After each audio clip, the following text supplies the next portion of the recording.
If you're filing your taxes with TurboTax and suddenly get hit with the error message, your federal tax return was rejected, F8962-070, don't panic.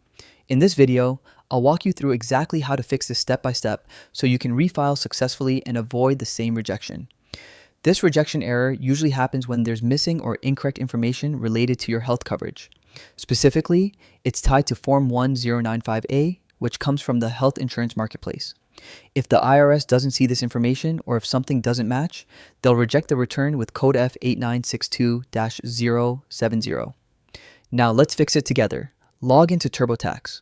Go to the official TurboTax website and sign in with your account. Once you're in, you'll want to search for the problem form. Search for Form 1095A. On the TurboTax homepage, look for the search bar at the top. Type in 1095A and hit enter.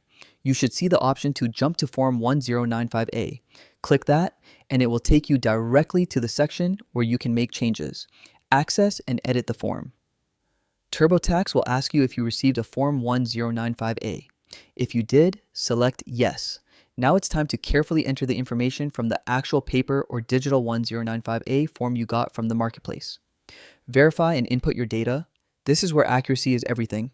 Double check the marketplace ID, monthly premiums, and advanced payment details. Even a single typo can trigger the rejection again, so make sure everything matches exactly as shown on your 1095A. Save and refile. Once all the details are correct, save your updates and go ahead to resubmit your federal return. In most cases, this resolves the F8962-070 rejection and your return will go through without any more issues. And that's it. By correctly entering your Form 1095A information, you'll clear the error and get your taxes back on track. If this guide helped you, make sure to give it a thumbs up and subscribe for more straightforward tax and finance tutorials. And if you have questions about this error or any other TurboTax issues, drop them in the comments. I'll be happy to help. Thanks for watching, and good luck filing your taxes.